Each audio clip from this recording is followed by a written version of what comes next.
is far yet near, in the now and here, beyond all futures and pasts, still within the first and last,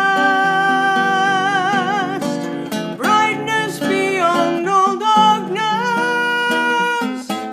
a hope beyond despair, a faith to fly as high as eagles, and a grace to keep us here.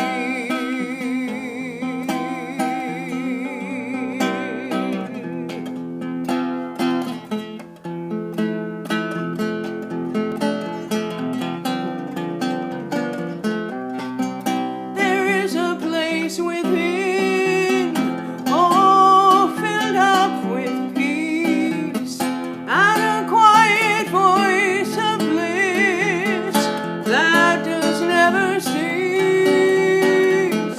It's the healer of our minds and cures all our disease. It gives us courage strong, gives us songs of peace, brightness beyond all darkness, a hope beyond despair, a faith to fly as high as eagles, and a grace to keep us here.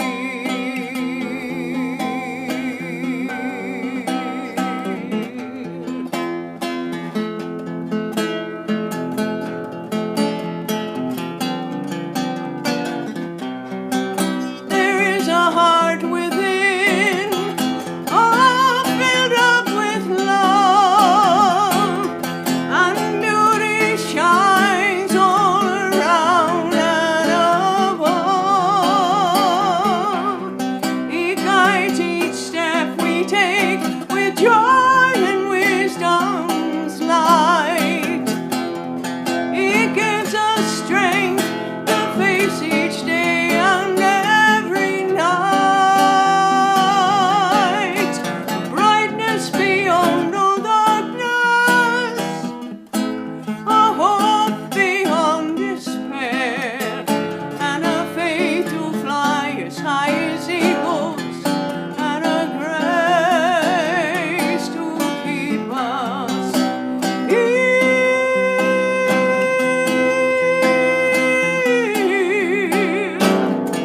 Oh, oh,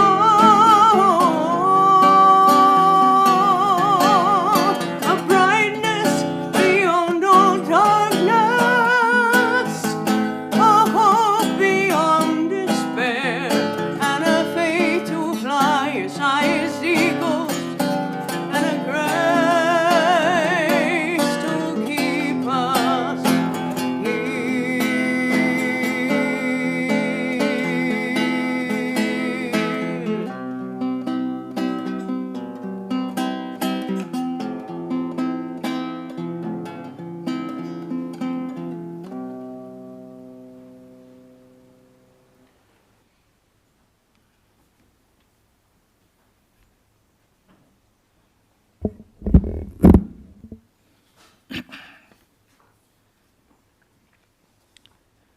Om Shangno Mitra Shangvarunaha Shangno Bhavattarjama Shangno Indro Brihaspatihi Shangno Vishnu Rurukramaha Namo Brahmane Namaste Vayo Tvameva Pratyakshang Brahmasi Tvameva Pratyakshang Brahma Vadishyami Ritam Vadishyami Satyang Vadishyami Tanmam Avatu Tad Bhaktaram Avatu Avatu Mam Avatu Bhaktaram.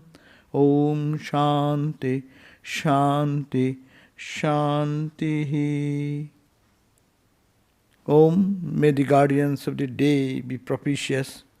May the guardian of the night protect us. May the guardian of vision guide our steps. May those powers which conserve strength and sharpen the intellect benefit us. May the all-pervasive Lord protect us. Salutations to Brahman, the controller of all actions. You are fully the visible Brahman. You alone I address as the visible Brahman. The right will I speak, the truth will I speak. May Brahman protect the teacher. May he protect me as well. Om, peace, peace, peace be unto us all. So today our topic is real ID. We all know we have an ID. Without that, we cannot travel. We cannot go anywhere in government office to ask for something, or anywhere. We need an ID. But what is that ID? That ID is concerned about who am I? Who am I? Who am I? That's the question. But this ID gives the idea that I am only 5 feet 4 inches height. I have brown eyes, or what is the eye? What is the physical description of me? But it does not give who am I really? Really who am I? I am this. This is the apparent I. And who is that I? Real I. Apparent I changes every day. This relative I changes every day. Our physical feature changing every day. We are becoming older, of course, all not going to the opposite direction. No one can stop that. But still I think I. So ID, identification, is the question, it's a crisis. We live in the crisis of our identification. Who am I? If we are really think about that, it is really a big problem. And this problem, then Vedanta comes forward to get us out of that problem. Real ID now, in California we have now real ID. Or in every state we should have some real ID. Real ID gives us little more scope. A double verification is necessary. That yes, really you belong to this place, your address is correct, you are right, and who you are, little more certification of our this apparent ID, that is the real ID. And when we get a real ID, we see some mark at the edge of the ID card. That means when we reach that real ID, there will be some mark in our life. Some special mark. And that gives the validity to work in the state and in the federal land, whole US. You can go to any plane, but now still we can go with the old ID, but they are changing it next month probably, that we cannot move with the old ID. We need a new ID, real ID. So here also, we can move in this world with this ID. Who am I? My interaction, my eating, sleeping, talking, all this transactional universe in which I am doing, this ID is good at that. But you go to something beyond, this ID does not work. And then there comes the crisis. But to know, and that ID will give us little freedom to move all over as it is the real ID gives. No? It's the acceptable form of ID. It is at the airport and secured federal facilities, such as federal court, houses and military other. So this is the real ID we should have to search in our life, real life also. This, that gives some mark, as I have said. That is the mark. When you have reached, we got a real ID, then there will be some mark in our life. Transformation of character. Change of our personality. A divine personality will come out of it. This limited personality, which is crying and weeping and sobbing every day, with little petty things be getting disturbed, Sometimes it is high up, sometimes it is down. This ID is a false ID. It is a temporary ID. But when you get to that ID, we are reading yesterday in the Bhagavad Gita class, then nothing will bother. Nothing will be able to affect us. And that ID is our very real nature. That is the real ID which is hiding behind this name and form, this duality. And that ID once achieved, he becomes a sthita prajna.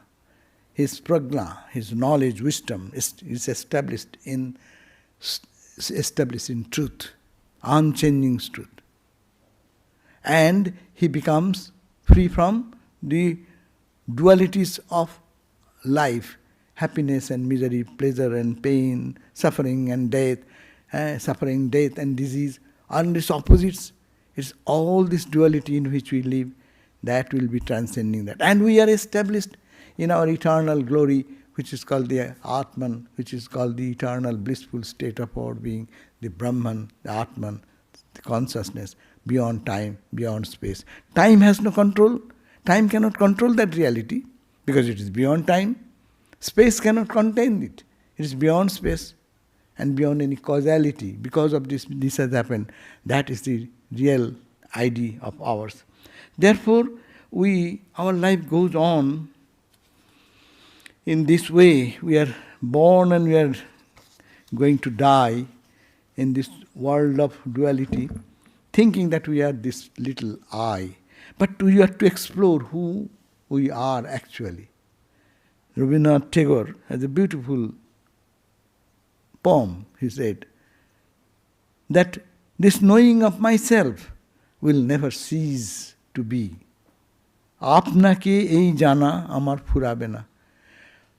To know who I am. We know the whole world. Look at that. Our day-to-day life is knowing the world. Everything what is going on in the world, in my neighboring place, in my home, in outside, all outside. Our focus is given there. We know, never knowing who is a knower. Who is knowing all this? For whose pleasure is all this fun going on? All this suffering we are experiencing. What is that? That is the conscious entity behind us. So Rabindranath Tagore says, if you go on searching who you are, there will be this knowing of myself. What is my real self? It will never cease. You go on because it is endless. If you can measure it, then it becomes limited. It becomes bound in time, space and causation. But you explore step by step into your own being, and then it is endless. It is beginningless. And if I know myself, O Lord, then along with knowing of myself, recognizing you will be opened up. A door will open up. What a Vedantic perspective. Knowing myself, I, and understanding who you are. We are all worshipping God. In all the religions are talking about God and prayer and all this. What is that God? What is me and what is God? This endless journey, spiritual journey, and everything is spiritual. We are unknowingly in our day-to-day life, we are following Vedanta. We are trying to know our own glory. We are not conscious about it. We try to understand that through the external objects, external things to conquer, winning other things, making myself enriched with something external, to substantiate from outside, not knowing that is entire substance is within. As we explore, so our horizon of understanding about God also expands. That's why the next line, along with this knowing, I will be exploring you also, and I will know you more and more and more. Through my births and deaths, I will lay myself at your feet, and yet will accrue my debts. I have to go down to the quiz, time again, to life's marketplace. My dealings with you will grow night and day. See, when I know myself, then I know yourself. Then I see, when I know myself, I know yourself, and then I see you in every being, in the daily marketplace of our life. Our friends, our enemies, our likes, our dislikes, to the objects we see, it is all permeated by that same divine which is in me. And that will be the daily transaction in our life. We are frightened. Whom to fear about?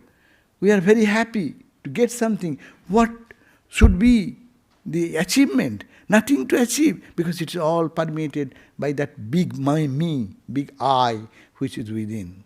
So this is totally a Vedantic understanding of our identity, ID. And that ID should be the real ID, not standing on this false identity in which we are born and brought up. But what is an obstacle to this knowing?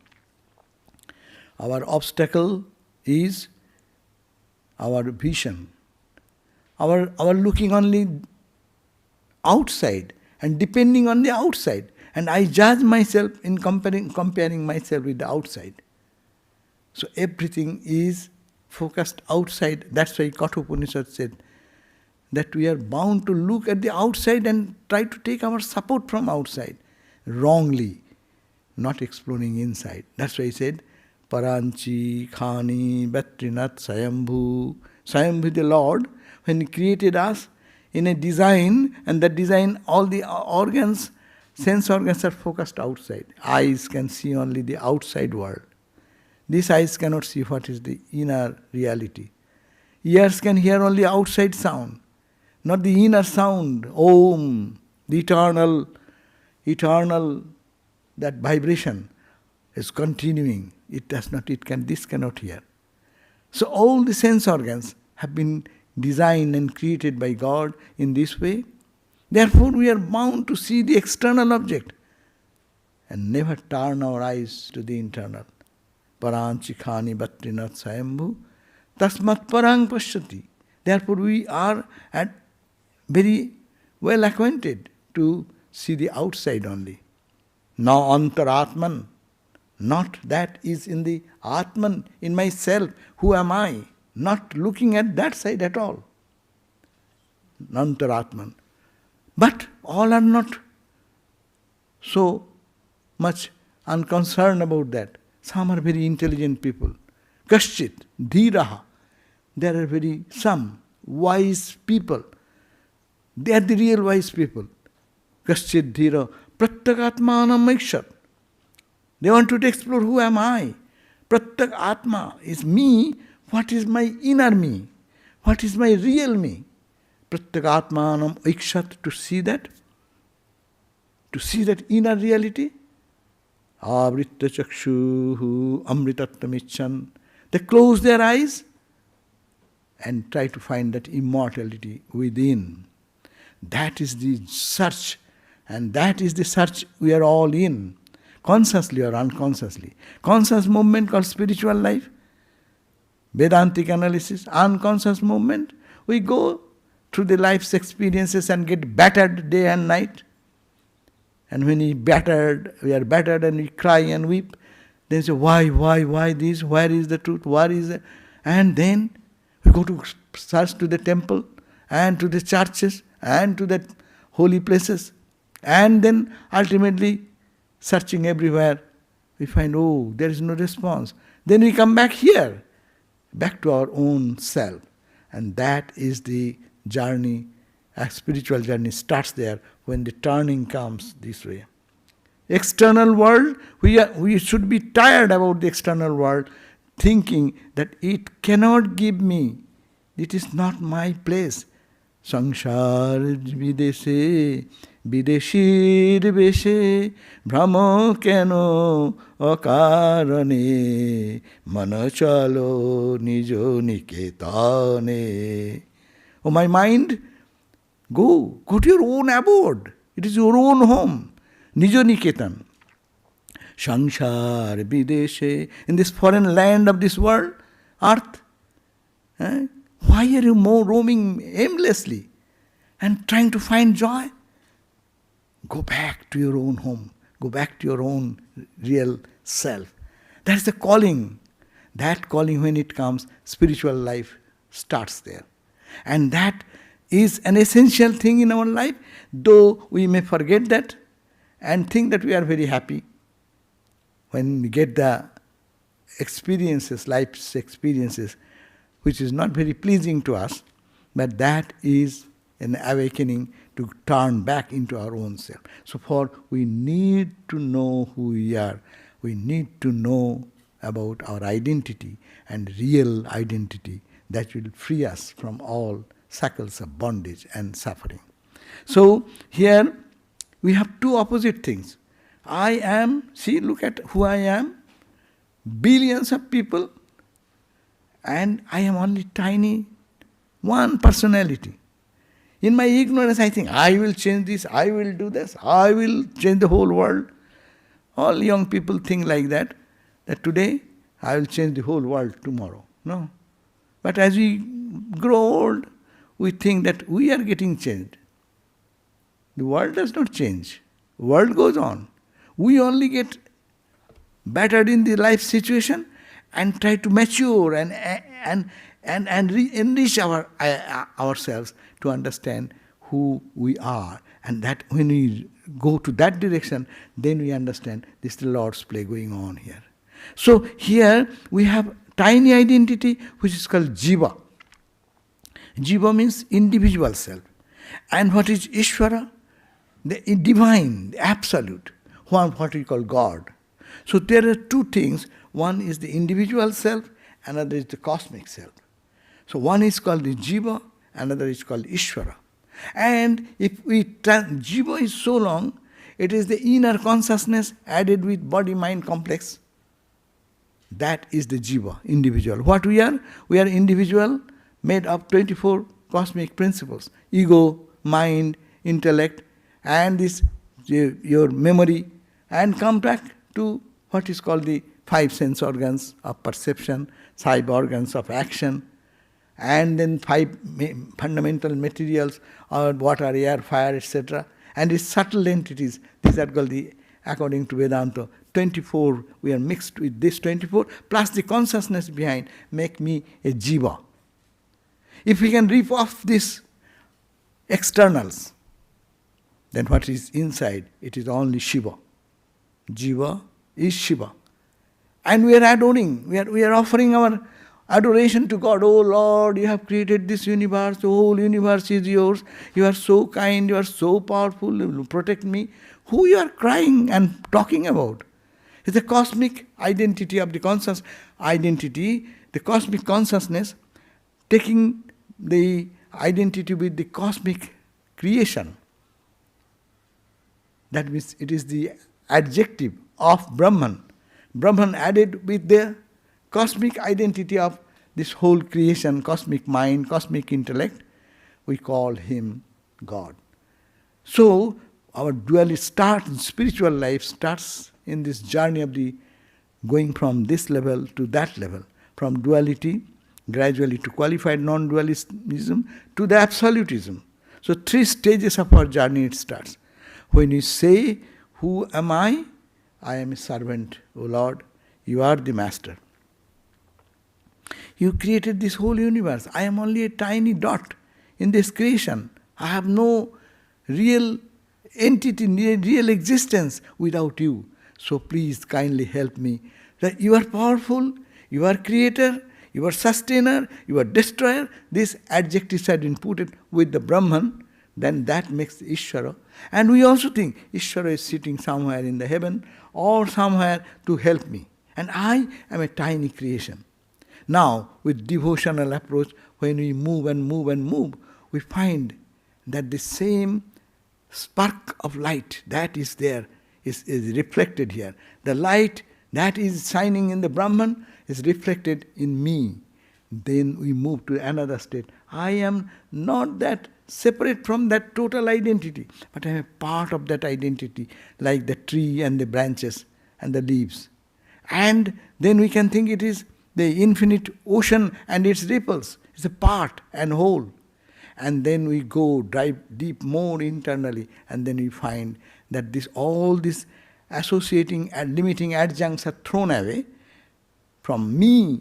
Then I become his, or he become me. I and thou and me, they merge together. The drop of water merges into the ocean and becomes the ocean itself. Who will say this identity of this little drop? When I was a drop, I am separate from others. Is that flakes? When snowflakes, each flake is different from other. But when it melts into water, it is all the same. So when the name and form will dissolve, when our angularities of the mind will dissolve, when the mind will be destroyed, mind should be killed and destroyed, then will come the mindless state, and there we'll find that we are the absolute one. That is our real identity. Never to lose anything, never to gain anything. But this mind is now the same mind, clouded mind, and that gives a different perspective of me. And how to purify the mind, whole spiritual journey is that. That's why Vedanta teaches, how can I reach it? I'll do a little, think about little in a Vedantic way. I am a jiva. I am an individual soul. I am a drop of one flake. One of the millions and billions and trillions of flakes. I am only one flake. And I am separate from the other. But separate from the other by what? By my, as I have said, I have one identity of consciousness. We know, all of us know. I am conscious of all the activities of the waking state. I am conscious of my dream state. I am conscious of my sleep condition. That I which is inside us is never sleeping. That continuous presence of that reality is there. When I was born, when I was child, I was grown up, I am now, I will die. Even that consciousness will remain as it is now, staying all the day, 365 days, 24 hours. It is never off from us. That consciousness mixed with this limiting identity of my body, emotions, mind, intellect, ego, etc., make me one singular flake. So you are to, in Vedanta said, to what is indicated by I, it's called Lakshana, shine. What am I? You are pointing out to something else. Actually, all of us say I. That's why fight goes on. No? Most of the world fighting with my ego versus your ego. My understanding versus your I. And there is a difference. But what is the real I? It is called Jahati Ajahati Lakshan. It's a Vedantic term.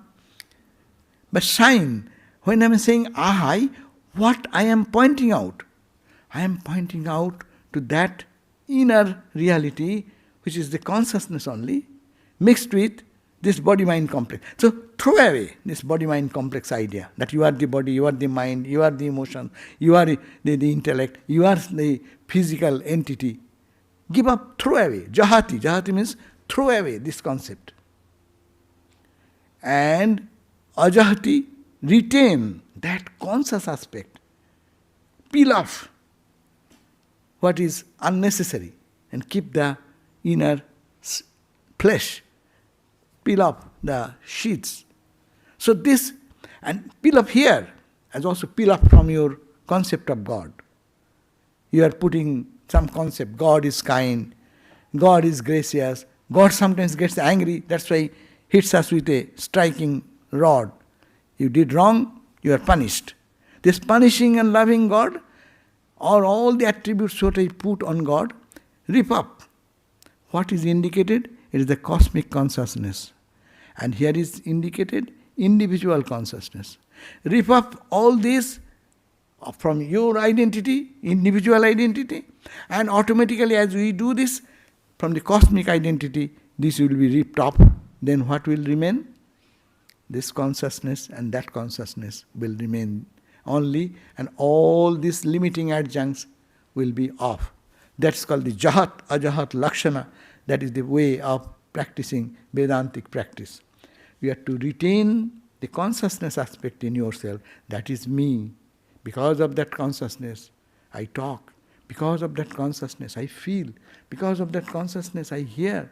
Because of that consciousness, I experience anything in my life. But that consciousness cannot change. That is my real ID. And look at the body is changing, my perception is changing, my understanding is changing, my hearing also is changing, no? As we grow old, we don't hear much. So it is changing substance. So that cannot be me, but unchanging one. The unchanging is the ground on which the changes are all becoming possible. Changes are possible on the ground of unchanging reality. So this unchanging consciousness, this unchanging bliss, this unchanging truth which is within me is my real ID. And as soon as we move in this direction, the cosmic perspective also changes. That is, it is the Vedantic analysis, it's called the Mahavakya Vichar. It is the analysis of the great dictum. 4 dictums are there in the Vedas, no? 4 Vedas have 4 dictums. What the dictum? One dictum says, I am that. Here is the I. That question comes, what are you? How can you be God? Most of the places we go, when we say this, we fall into deep difficulties. One time I was in one church and in interfaith meeting, and I said, I am that. That is the Vedantic goal.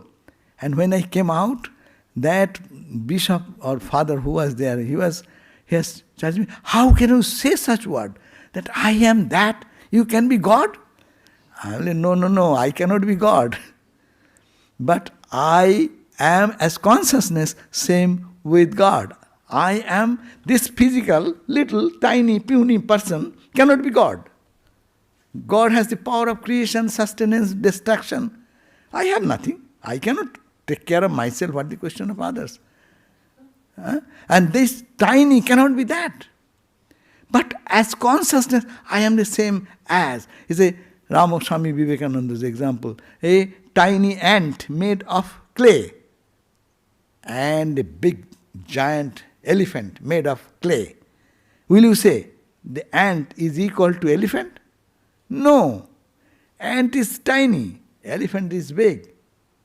But as constituent element, as the earth element, here is earth, there is earth. A tsunami and a little wave on the surface are the same. Just to go to the Pacific Ocean now, see billions and trillions and zillions of waves are there, no? They come and dance and die. That is their fate. We also like that. Come and sing and dance and die. Not knowing who am I, what is am I, and not knowing the reality behind this cosmic creation.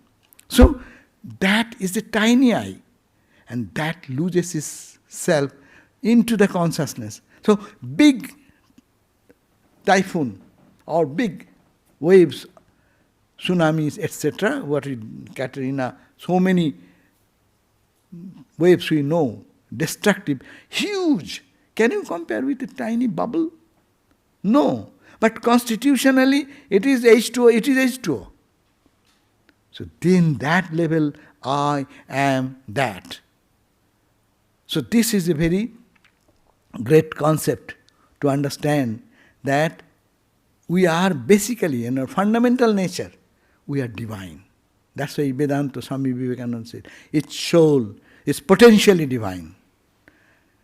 The goal is to manifest this divine within. Our whole life's goal should be to manifest this divine, which is real ID. I am not this, what I am talking. This is my limitation. It's called the limiting adjunct, avidya. It's the ignorance. Ignorance has covered my real self, and I am thinking this is me. But real I transcends this limitation. and try to know that as your own divine nature. So each soul, each of us, there is no less or more. But manifestation is the question. How one has we call it saint. What is the difference between saint and we ordinary people? Saint has manifested the divinity, that godly character, the divine character of love, compassion, holiness, purity, redemption, all these. And avatars are what? The excellent manifestation, super expression of Christ in Buddhas and Ramas and Krishnas and Ramakrishnas.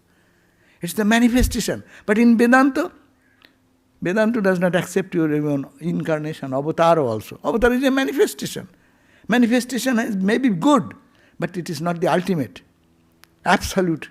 So it has its change. That's why when avatar comes, they all enter into the human body, and human body grows and deteriorates. They have their health disease and actions and reactions as we have our physical body. But they come, they take a physical frame.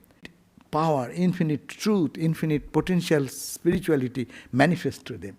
So this is to be the goal of our life, to know the ignorance.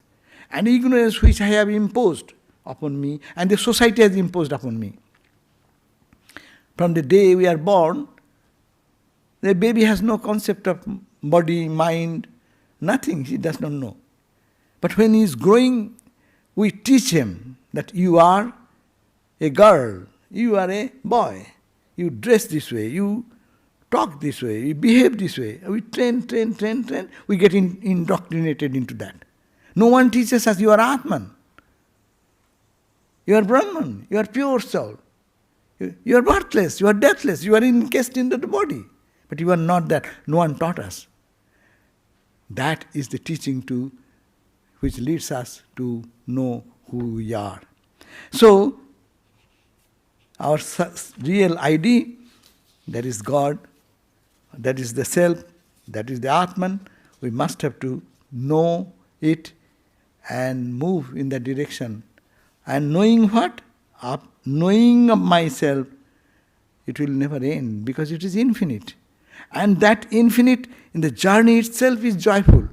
And when one enters into this journey, he is trapped into the situation of love for divine. And that becomes so intense that all other things drop up automatically. And that is called the renunciation, that is called the detachment that happens. But we have to practice that to know actually who we are. So I end here my few words on this topic. We can go on continuing, thinking about this. But today I will be introducing before you our new assistant head of this Southern California Center, Swami Sumanasananda. He is a good Swami, very loving, and he has his very active and very constructive activities he has done all through his monastic life's period. He was initiated by Swami Bhuteshananda Maharaj and joined in one place called Jalpaiguri in West Bengal. And then he was in the high school, mostly in the, it's called headmaster we call in India, but here we call principal of high school. And then worked in Ramharipur, one of the West Bengal area, and he did tremendous upgrading the school, constructed new multi-storied buildings there, and during his period of principalship, students did outstanding results. Then he went to 2 years for training center. Then he was the head of a Cherrapunji, which is a rainfall, the highest rainfall in India. And that's a big job. And 68 schools were under him. 1,000 students in that school. 300 teachers he has to manage to look after them. So several school buildings in Cherrapunji, where he started value education and programs for the teachers and students. Then in 7 states of northeast India, he has started many schools at that. And then in 2015, he was the head of Durban Center. He was sent from headquarters for their need, and their 5. He has established Swami Vivekananda statues in 5 states of Durban. It is in Durban, it is Ladysmith, Newcastle, Phoenix, and Chatsworth. And he was instrumental in reaffiliation of Lusaka Center, Zambia. And he became also, used to run the 2 shows, Durban as also this Lusaka. And Cape Town, he created another center before coming. Expanded the service activities at Durban in the medical field and in other areas. And he lectured extensively throughout South Africa. So we are very happy to have him as our new assistant head to join us in our team, and I will ask him to say a few words. And we are very happy. Welcome you. Thank you. Swami Sumanasananda.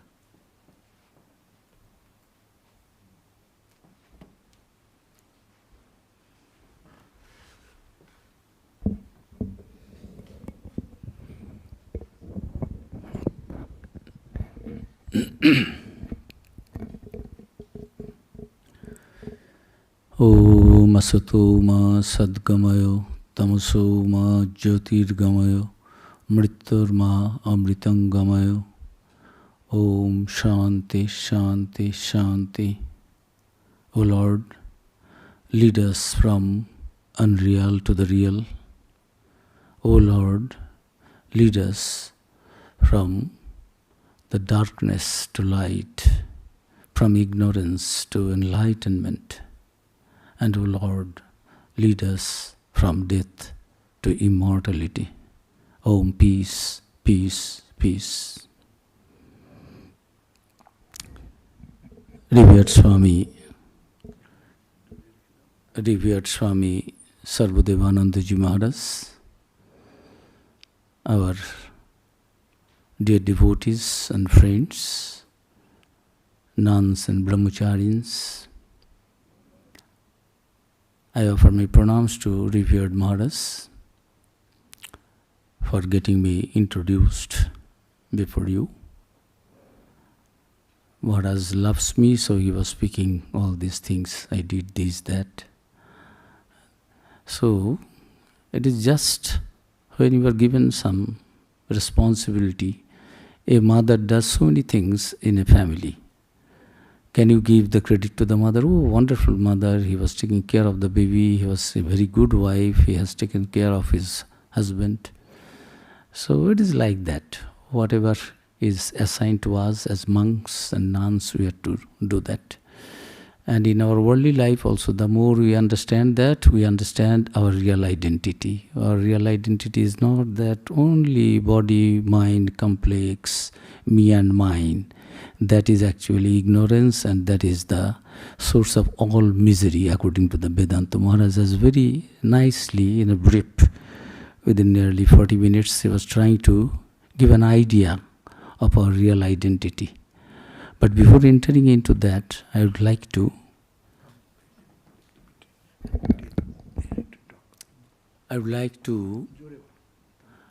speak why we all are here today. It's a wonderful coincidence. Today is the 11th September.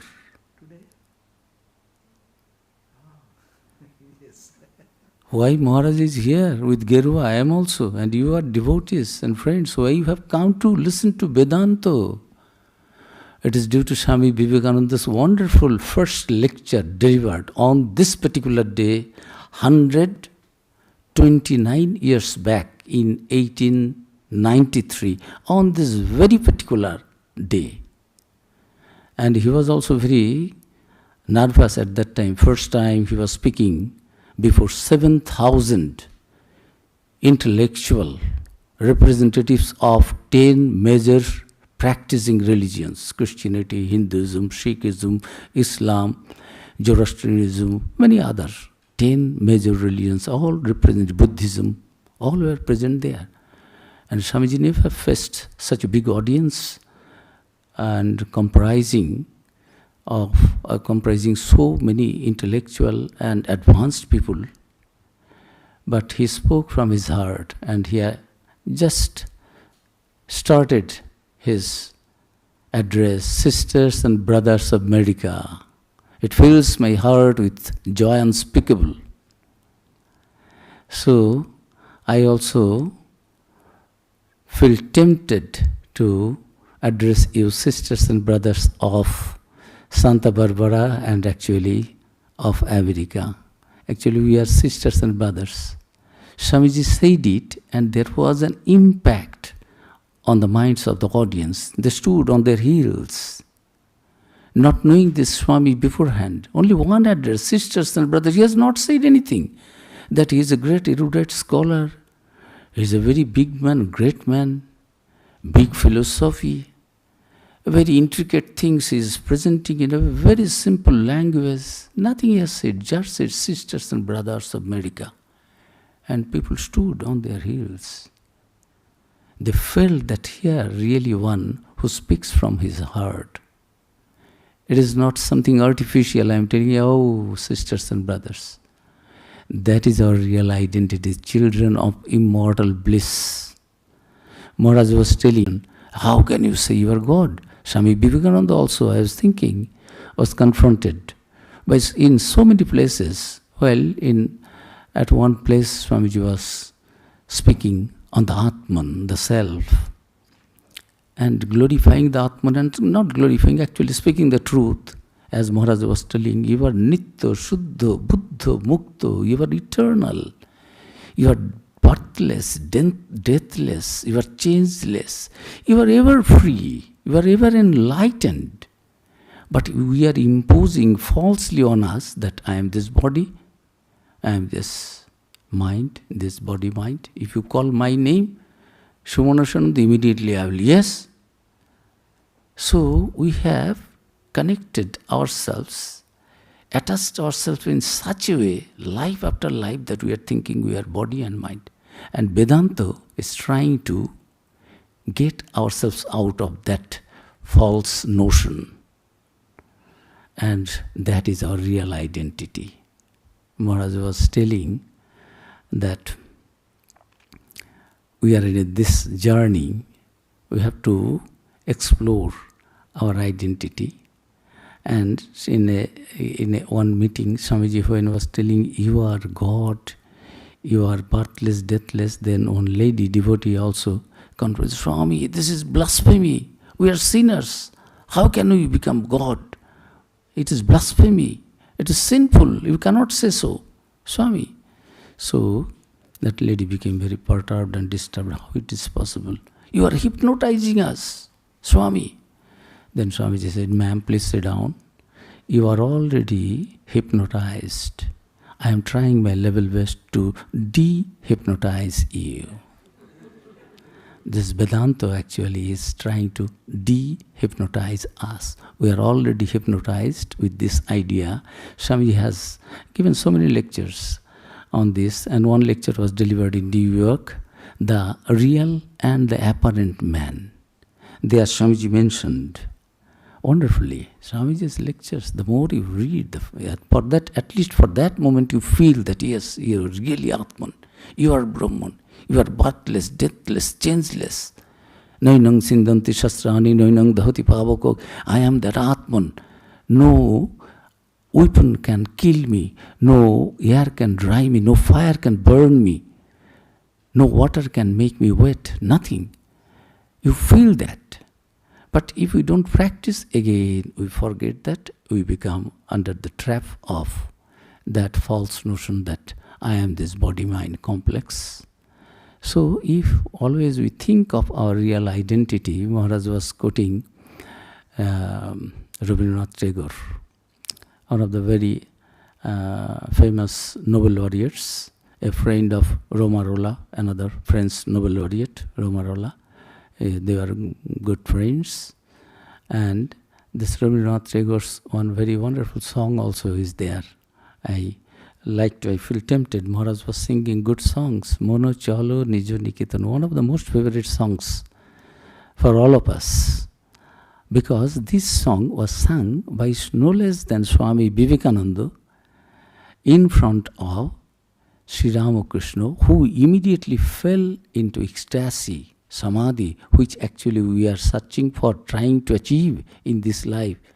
Vedanta says that yes, you think of your real self and suddenly you will understand.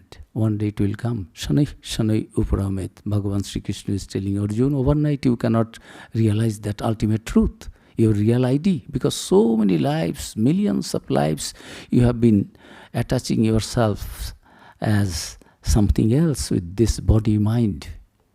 Now suddenly you will feel Atman, you need to practice it. Avasana tu kaunteo vairagyena cha grihate. If you practice maketh man perfect. If you practice, it will come to you. So you have to practice that, always feeling that I am Atman, I am Atman. I am not separated from God. That is the cause of all misery. We feel ourselves separated from God. From that cause from where we have come. So Swamiji, in his lecture, The Real and the Apparent Man, just touched upon that this question in Indian philosophers' mind have been from time immemorial. So what is our relation? This Jagadishara, Jagata and Jiva, Maharaj was telling. Jiva means this small self, individual self. Jagat, this universe, created things we find, we see, we experience, it is there. But according to Vedanta, it is also the manifestation of that ultimate Akasha and Prana. There are two things in this universe. Modern science also says that there are matter and energy, Akasha and Prana. That is what we are seeing, everything. Our body mind also constructed, it is formed with those things. But we are not that. Behind that one principle is there. As a small boy, I was I, that feeling, consciousness. As a young man also, I. Then I am now, I have crossed middle age. And Maharaj was telling, as we grow old, our organs, senses do not function properly. We are being a little short of hearing, gradually, short of sight also, eyesight. All these organs gradually, but I consciousness is there. We have to search that. That is wonderful.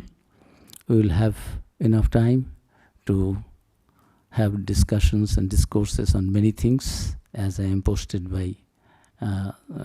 here by the will of God, as we believe everything.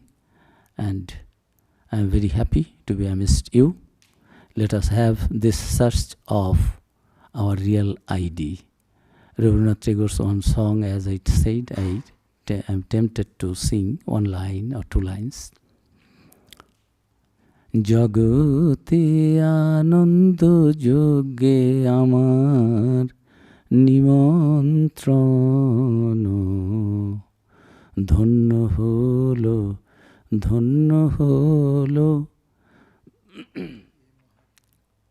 So,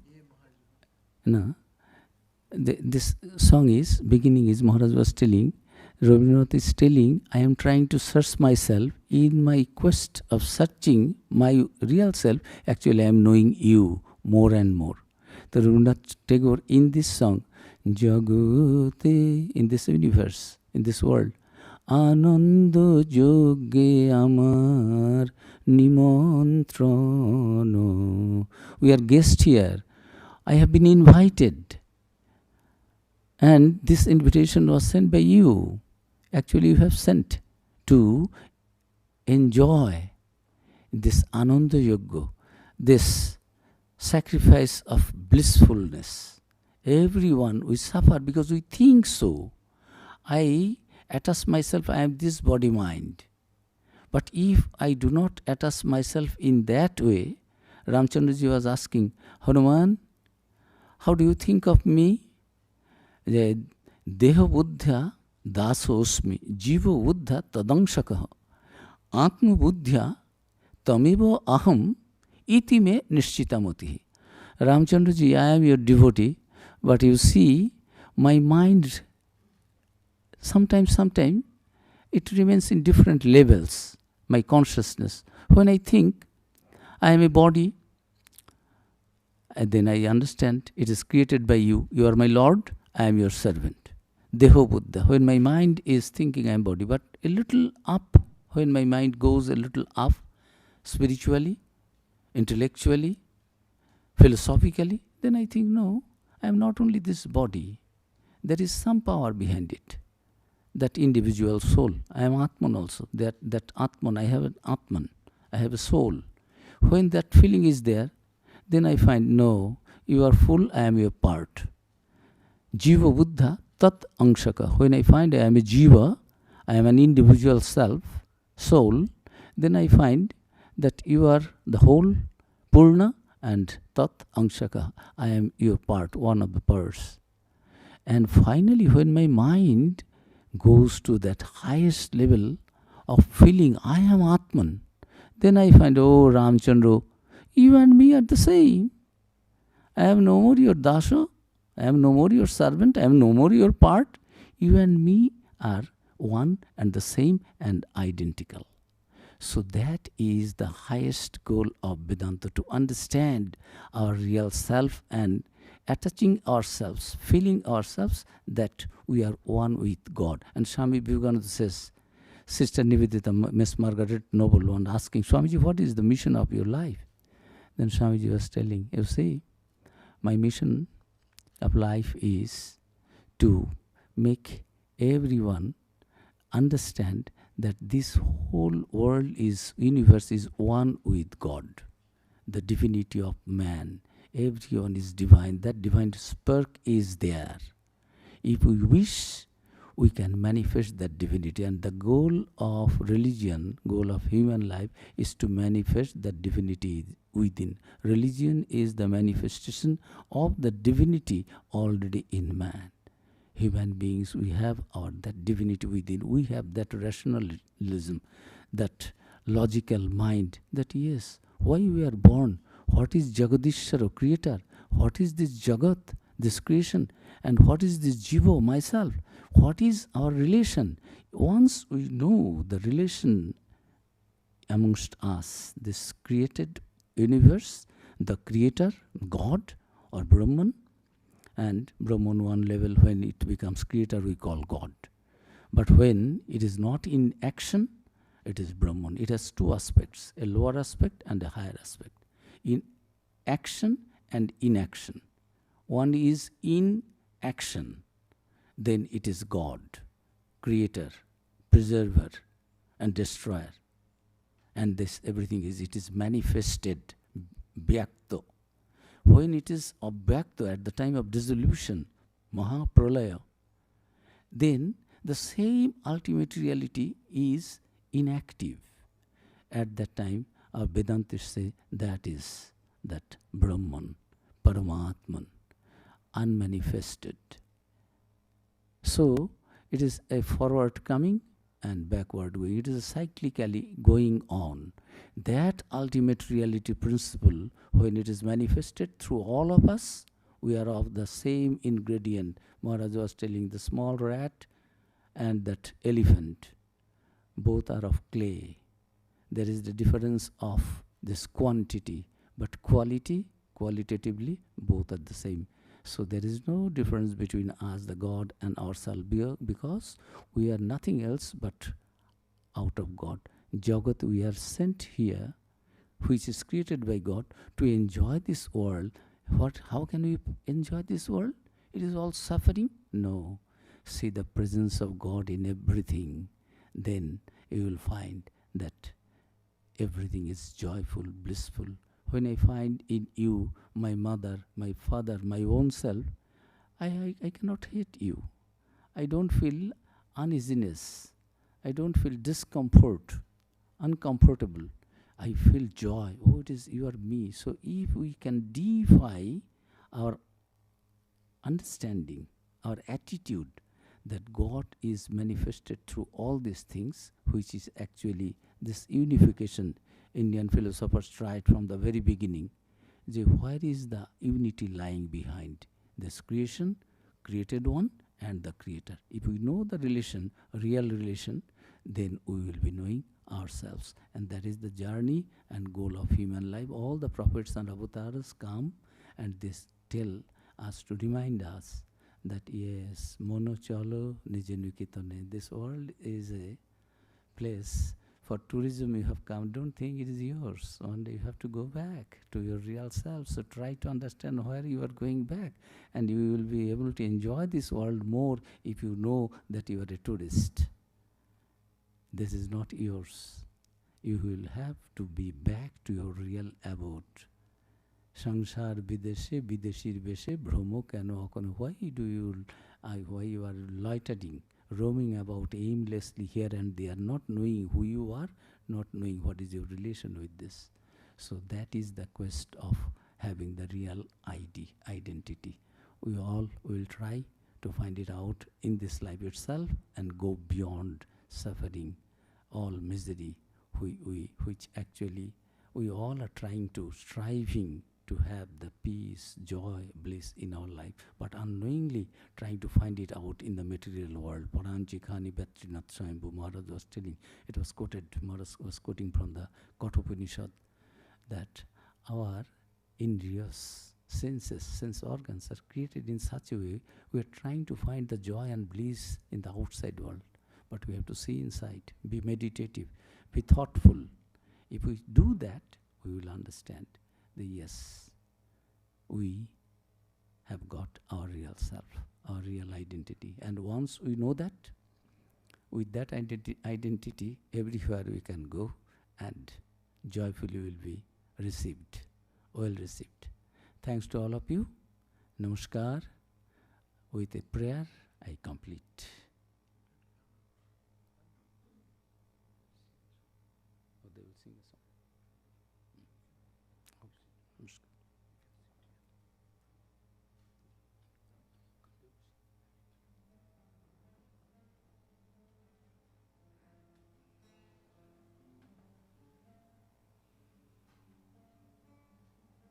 Lead us from illusion to truth and wisdom's sight. Lead us from the darkness that fills up the night. Lead us from death to endless life, to your heart of love, to your eternal light.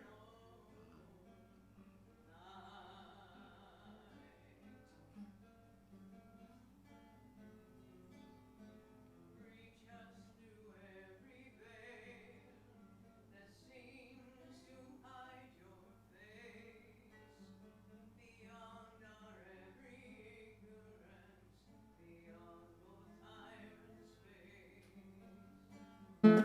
Give us strength and courage through thy blessed grace, and fill our hearts with your love by your sweet, compassionate face.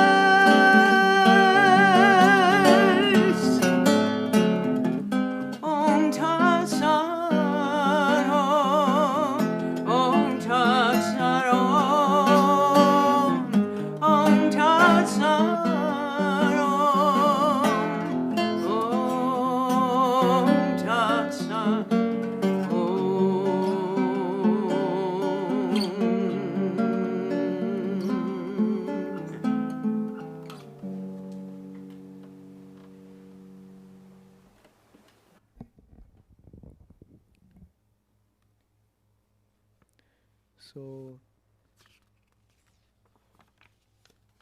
So we were happy to hear from Swami Sumanasananda. This is the way we welcomed him today to join us, and I'm happy that he is feeling comfortable gradually with us. Next Sunday, the Chid Brahmananda, Swami Chid Brahmananda will be speaking. His topic is See the Stars. See the stars from where you are. See the stars from where you are. Whatever may be the topic, we talk about God, no? And then normally the other classes will be as usual, that the Gospel of Ramakrishna, that will be on Saturdays like that. And Navaratri chanting, that's one announcement. Though we have time, just to remind her. Then when Durga Puja comes, we try to think of Mother Divine. So we chant every day. You can do every day 100 extra. Jai Sri Durga. Glory be to Mother Durga. No? You can chant like that. There is a sign up sheet. That will be from September 25.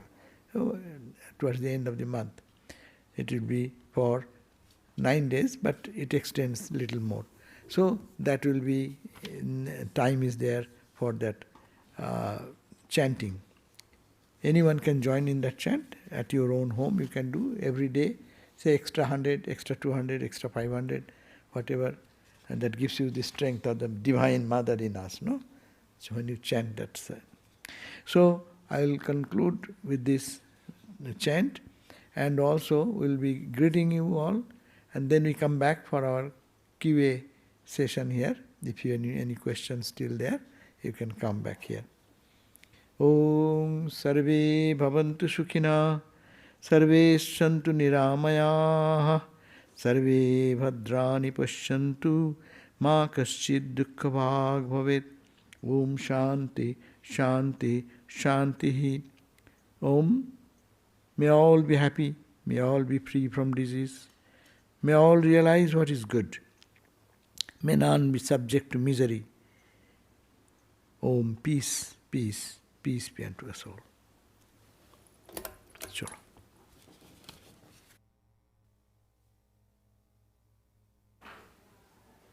Because we're self-conscious. Because we're self-conscious.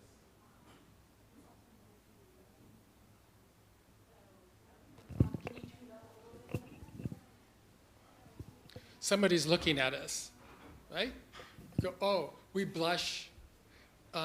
So that's what really makes us different. No other animal in the wild would do that. A cat wouldn't. All of a sudden, he sees somebody and he'll be a dead giveaway. So what makes us different than all other animals is that somebody's looking at us. So all the religions are based around that, pretty much. We all human beings want a God. Some form of a God that whatever, for whatever reason, but we want that because of that ability that we say somebody's looking at us, therefore there's something else there. And so we want Brahman, we want God, so it's easy to accept that we are part of that. That's not the problem. The problem is that we ask the question, who am I?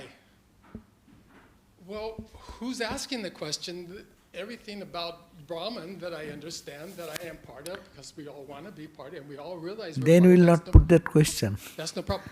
You want the question is who's asking the question? That's the question. That's the question. And I think the ego is asking the question. Yeah, exactly. Right? So, but what does he know? That's the end of the story. That's the end of the story. So you have solved the problem, the question was there, and the solution also came out. It is happening in the I. Who is that I? There is no I at all. Everything. So long you are in the realm of duality, we talk all these things, we philosophize all these things, we question all these things. When I am, though all that is true, for me this is true. My stomach pain comes, then that is more true than your philosophy. That time, that's why we live in the realm of body and mind. That person is putting these questions. So long we are in the level of body and mind, we will have question, we will have anger, we will have frustration. but in reality nothing happening. But don't take that stand. That is a transcendental state when you are in samadhi. I am not. That's theoretical. That is a theoretical conclusion for me. But for Ramakrishna, for Christ, they stay in that state. For them there is no problem. For us is the problem, because we are, though talking I am Atman, but I know I am the body. Well, yeah, that's what we're supposed to do. We're supposed to be God's manifestation down here. We're doing exactly that. There's no problem there. There's no problem if the ego just decides not to be. Yeah, if we understand that his ego is playing, there's nothing more me, then you are free. But that, but it does, without that connection is coming really. If that connection comes, no question will be there. The connection's always here. It's not coming. It's always here at every moment. But you are saying a person. You are a person who is talking with a mind and body. True. Yeah, so long you speak, the problem will remain. Say what? So long you will be in the body and mind, this duality problem will remain. But that's the name of the game. There's no problem because that's the name of the game. Yeah, if you feel that way, stay steady in that experience. That's all. Stay steady in what you are talking, in that state. But I want Talking will not do. Right. I want to eliminate a thought. A thought. Wrong thought. Why? Why eliminate? Who is eliminating again? My question, who is eliminating? Who is eliminating thought? Eliminating thought? You just said. It stems from thought. Who? It's just, I talked them out of it. Who's eliminating it? Well, there is a duality down here. That's the name of the game, but there's nothing wrong with it because we're down here. I don't see anything being wrong. Wrong, nothing wrong. Right. Only we have to experience that. And we have to be established in that joy. Our face, our personality, our every pore of the body will be thrilled with joy all the time. Until that, I am talking, it's a theoretical concept, but I am living in the body level. Do we have experience of that here on earth? Of course. All the time, right? It is for the... Yeah, it's here. Okay. Hi, Swamiji. He kind of hit... So, I have a lot of questions, but the one thing is, like from the yogic point of view, when all of the thoughts and you nitta vritti nirodha, and then you kind of go inward to the mind and the intellect and the ego, like he was saying, the ego, who is that, and you do come to this wall, and then I think of the Vedanta, how when you say who is the I, like Ramana Maharshi would even say, is who's asking this? And we think of that, and we still come up to that wall that is that veiling power of Maya. How do you peel that layer away? That's why Vedanta is not for anybody and everybody. Vedanta, you need some prerequisite qualities. We cannot get admitted into Harvard without prerequisite qualities. I may have heard so many things, and I will go tomorrow and say, okay, I am knowledgeable, take me, admit it. They will say, show your credential. Viveka, Vairagya, all these qualities we are not talking about. That's the point, we have to start there. It is a stepping stone. Go step by step. We have to start, everything is right, only to go there we have every place there is a prerequisite qualities.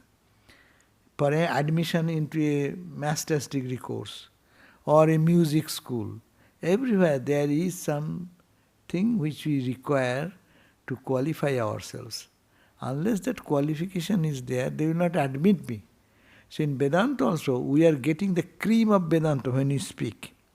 But we are missing that part which makes me real student of Vedanta.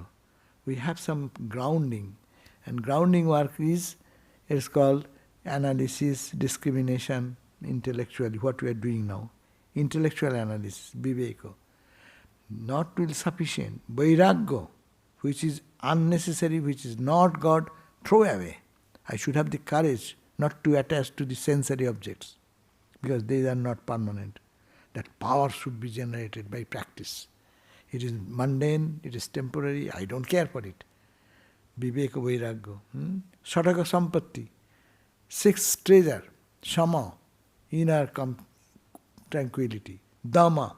Sense perception. All the five senses will be under my control. Sama Dhamma. Titiksha.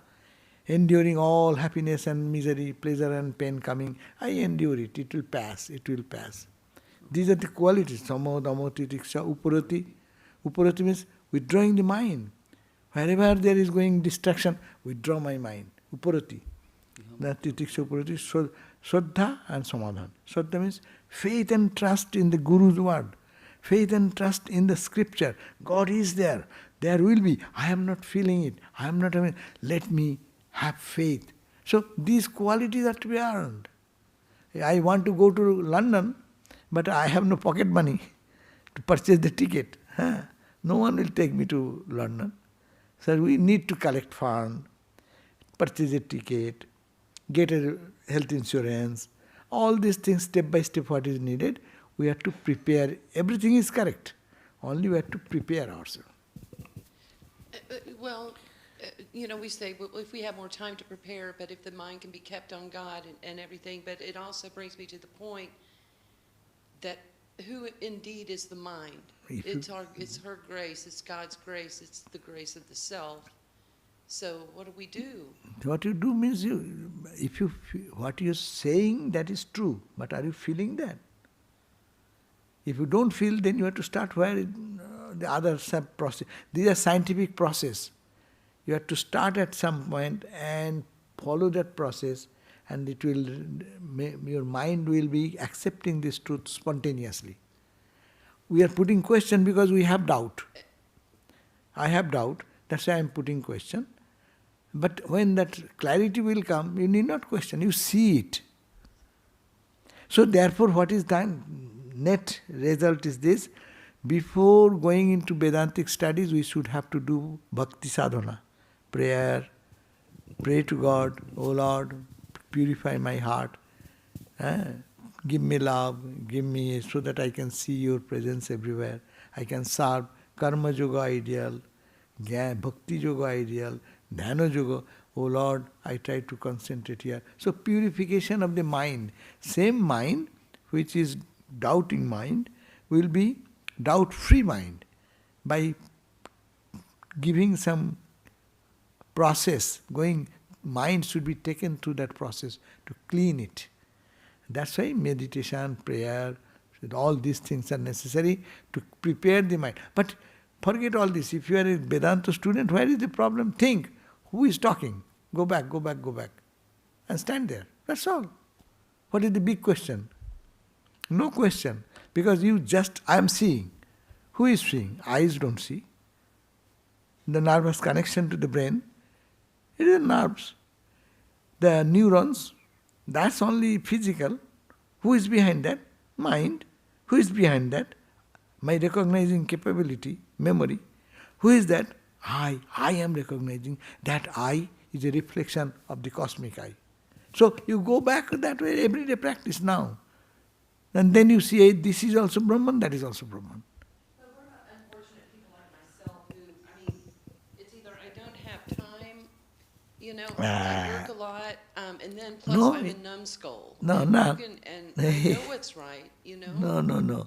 When you are working, that time also think, who is working? His body mind is working. I am the witness, I am. When you are doing anything, it does not need that you stop work. Whatever working, my hand is I am pounding. Who is pounding behind that consciousness? What is that consciousness? Go back. The same channel, go inside. While you are giving a patient some medicine, it is who? Who is giving this? To whom it is given? It is we see the activity level, but what is the behind that energy? A dead body will not give medicine to anyone. Or dead body will not take the medicine if you put it in the mouth. So there is some consciousness. Everyone will have to accept. There is some consciousness. A crawling worm, the bacteria, this, that, COVID, what are they? They are all there is some consciousness behind that. So what is that consciousness? The same consciousness in me. So every attempt, you need not have to meditate. If you are a Vedanta student, that is your sadhana. In every blinking of the eyes, who is seeing?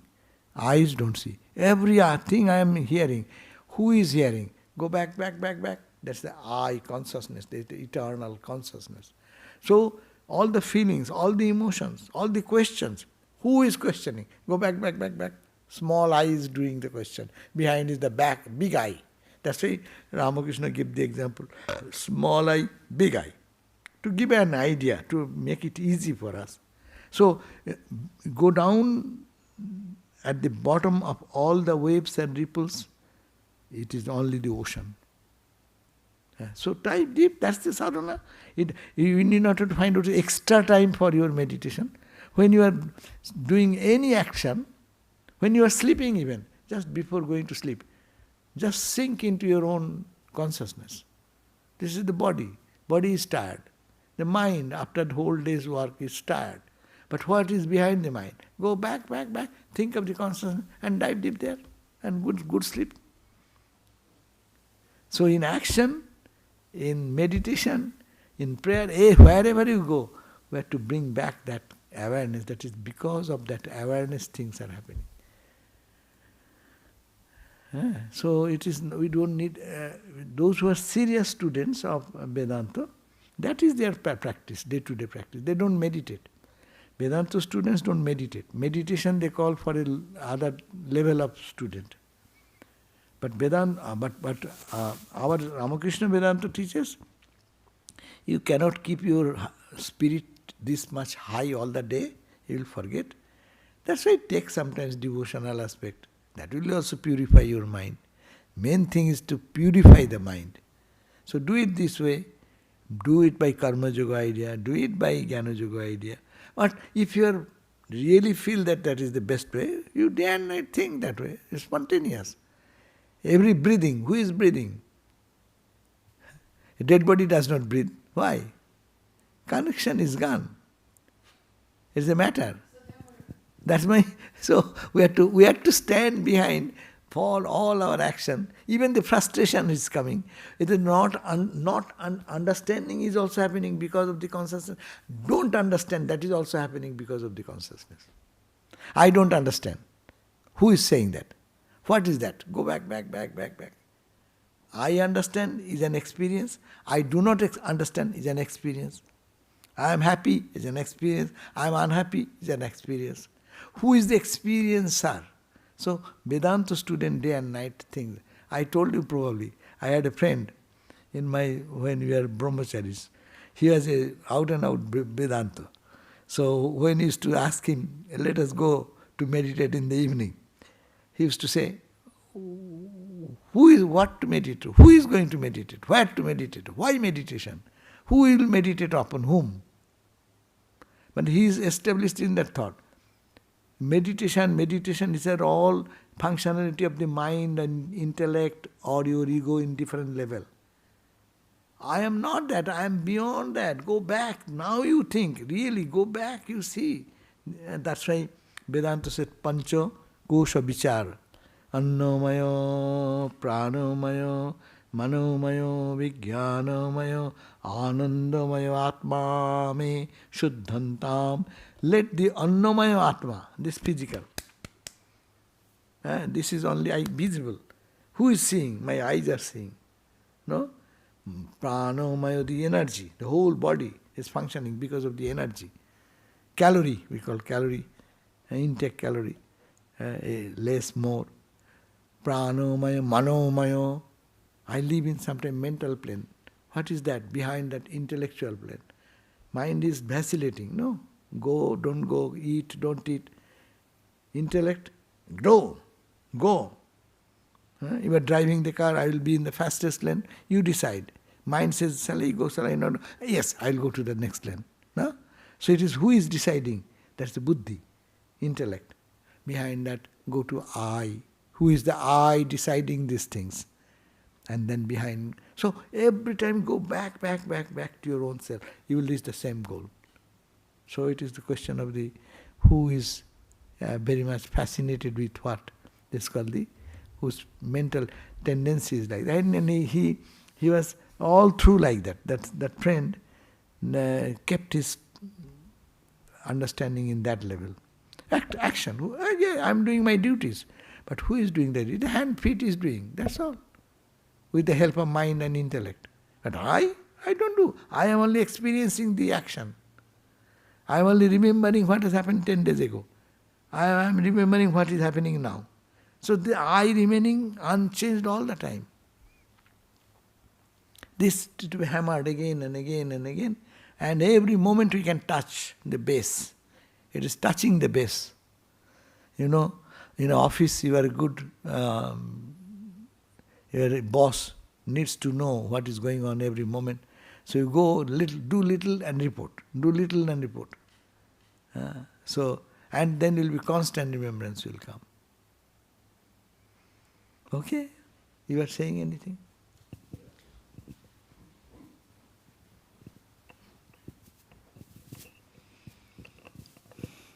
What is the difference between imagination and a vision?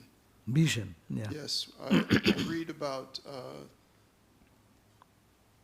Maharaj, the master, having visions. And so if in meditation, I imagine something, or am I envision?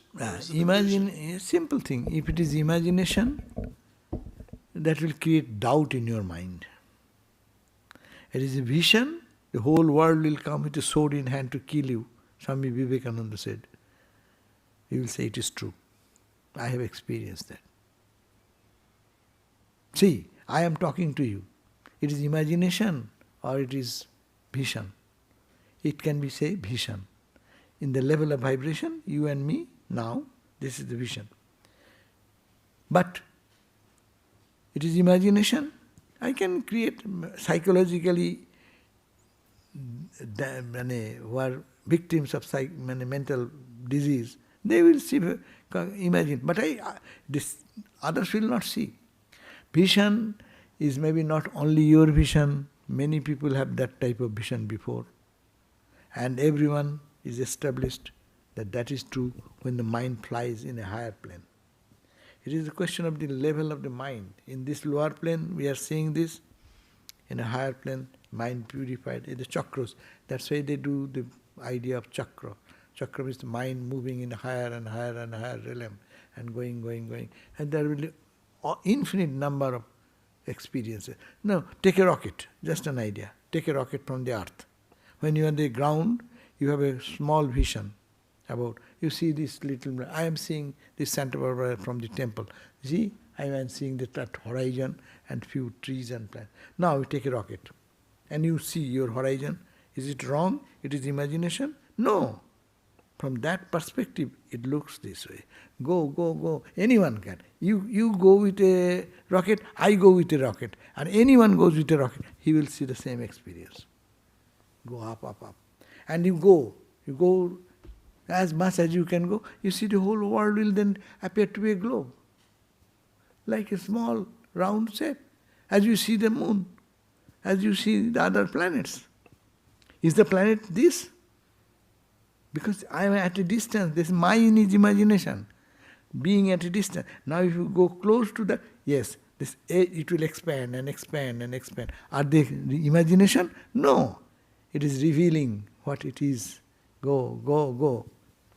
If it is truth, that will be convincing, it will give you joy, it will give you peace, it will not be, you will not be doubting, am I right? Am I wrong?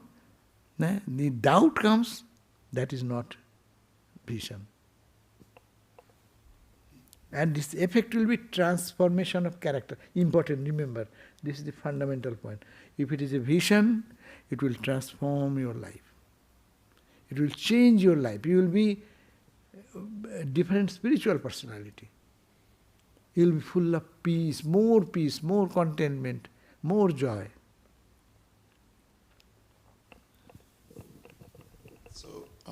At the beginning of the program, I was meditating briefly, and there was a lot of light in the top of my head. And then I saw a small image of Mahakali. But I thought that I was just imagining that it wasn't actual vision. That you have to understand. If that gives you perfect peace and joy, then it is vision. Otherwise it is the imagination. Everything is mind, no? Look at that. I am talking to you in a level of mind. You dream, that's also your mind, no? Night time when you dream, your mind. So whole universe is within the realm of mind. And some lower to higher and higher. I would say if this is true, why not that is true? That is in a level of mind you saw that. And that if it gives you joy, peace, happiness, move on. We want joy, peace and happiness. You have to decide whether it is a hallucination or you need not, and I suggest don't pay too much attention to this what you see. Let the life go on, spiritual practice continue. And let it reach wherever. On the journey, you will see on the side, some sit in the train, some sit in the aisle seat, and some sit in the window seat. Window seat people are very much fascinated to see what is going on outside, no? The train is moving from Carpinteria, it is going to San Francisco. One is sitting in the aisle, another is in the window. And window seat, he is saying, one experience comes. Is it right? He says, yeah, I am seeing it is right. But move on. Go. Good will come, bad will come. So don't get attached to those things. Rather, target is Satchidananda. That should be our goal. Okay? Thank you.